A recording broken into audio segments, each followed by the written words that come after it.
If you want to give your digital illustrations a touch of traditional drawing charm, or simply seek new inspiration for your creative work, then you will definitely love my new set of paper brushes for Procreate called Paper Creator.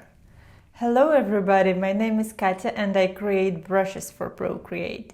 You might know me from my realistic kits like Marker Studio, Gouache Studio, or maybe you're one of these 19,000 creators who draw with my Watercolor Studio set. In this video, I want to introduce you to my new set.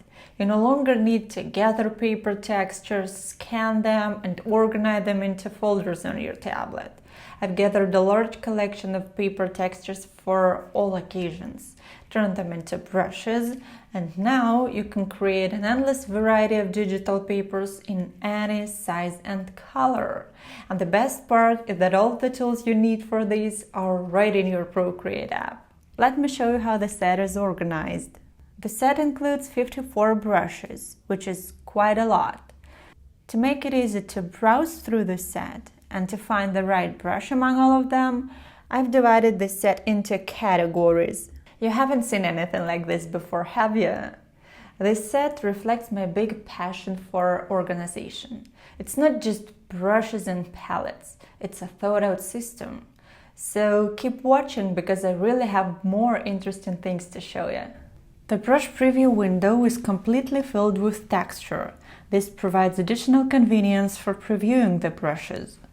The set is divided into 6 categories. Smooth papers. These are papers with a subtle, slightly visible texture. Watercolor papers. Here you'll find various watercolor paper textures. Craft papers. This category gathers craft paper and cardboard textures. Recycled papers. Here you'll find textures of recycled paper with various inclusions, packs, fibers, and all that stuff recycled paper comes with. Canvas papers. This category includes a classic canvas texture and several textures with crosshatch embossing that resembles canvas. And the last separate category, Fibers and Flecks. These are inclusions that can add variety to your textures. The brushes come with 6 palettes. On each palette, black and white colors are placed separately for convenience. These colors are the main ones for creating a paper. Choose the white color, go to the Layer panel, tap on the layer, and select Fill Layer. The layer preview helps us ensure that the layer is really filled with white. Next, select the black color, choose a texture on the brush panel, and fill the entire layer with it. For my convenience, I'll rename this layer to Paper Texture. Next, change the layer blending mode from normal to linear burn. At this step, we already have a ready texture on which we can start drawing. And here is a tip. When drawing, lock the paper layer to avoid accidentally drawing on it. If you want the texture elements to be visible on your illustration, place the illustration layers below the paper layer.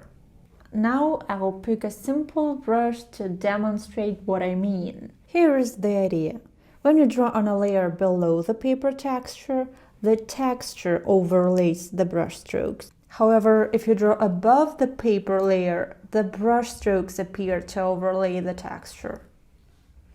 This type of overlay is more typical for covering materials such as acrylic or gouache, while the other one is more characteristic of semi-transparent materials such as watercolors or light-colored markers.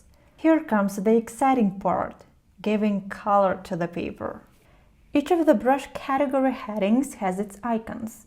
The palettes are marked with the same symbols. For example, on the craft papers category heading, you'll find 2 icons, a rhombus and let's call it a knot. This means that the textures from the craft papers category will go well with the colors in the palettes marked with the same symbols. To add color to the paper, go back to the Layers panel, select the background layer, click on the Palettes tab, and choose a color from the specified palettes. I've tested all the colors with the corresponding textures to make sure that they really match, but you can also choose your own custom color on the color picker tool. If you're already craving these brushes and can't wait to watch the rest of the video, then there is a link for you in the description. For the rest, I'll show the set in more detail. Since we started with the craft papers, let me quickly show you all the textures from this category. As you remember, start by filling the layer with white, then choose black and select the texture. I initially had the blending mode set to linear burn, so I didn't have to change it. However, make sure yours is set to this mode. I've already shown the craft number 2 texture, so let's move on to the next ones.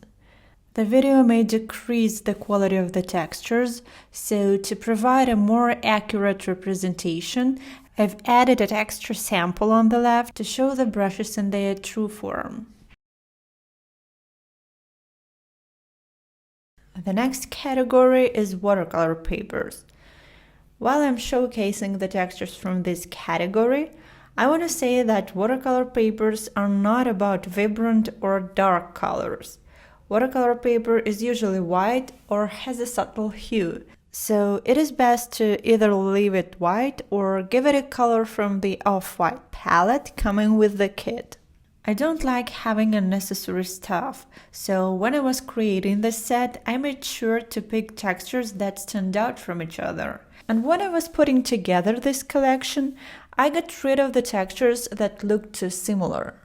And using watercolor textures as an example, I want to talk about brush size, or more specifically texture size.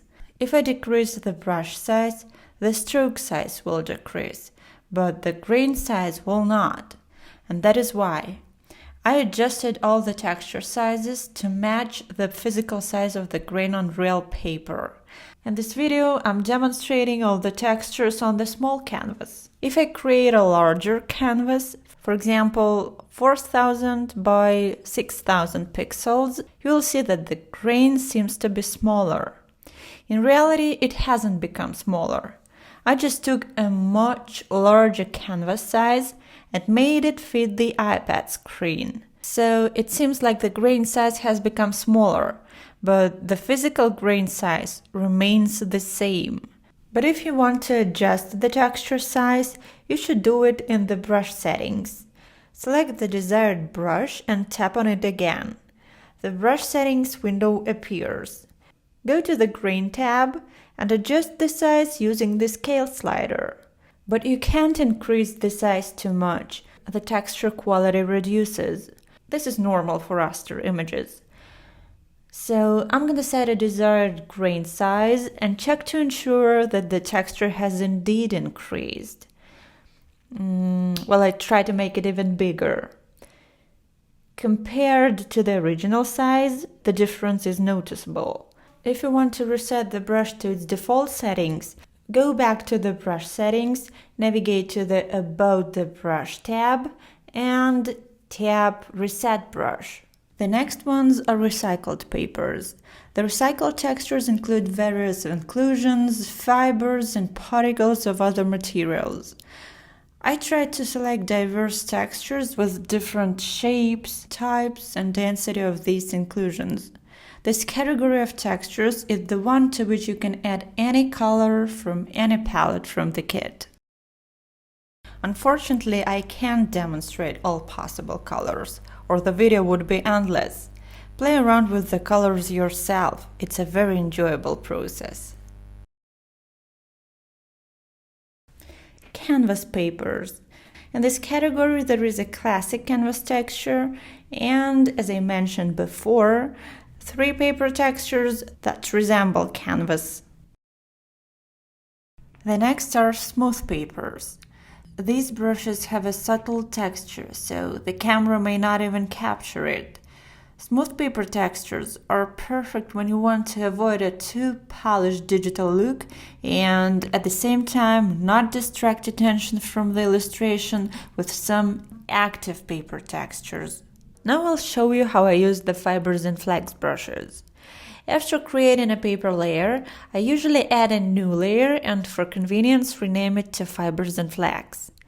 Then I choose a color, select the brush and add inclusions. You can choose another color and add inclusions of a different shape with another brush.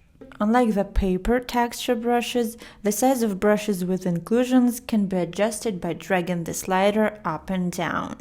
While I'm demonstrating brushes from this category, I want to say a few more words about them. These brushes scatter inclusions randomly, just like they appear on a real paper. Using these brushes, experiment with layer blending modes, opacity levels, and color to achieve the desired look. Inclusions will look good on smooth, craft, and recycled papers. They are not characteristic of watercolor papers and papers from the canvas category. When using these brushes, try to create natural-looking paper. Make sure not to go overboard with the color or add too many inclusions. I've made a PDF guide that covers all these details, and it comes together with the brushes. So, I'm all about making things user-friendly. You'll find the link to grab this set in the video description. Join me on Instagram to see behind the scenes of my product making process, check out my drawings, and see what I'm into. Plus, my followers get special deals when I drop new products. That's it, guys. Thanks for watching. See ya!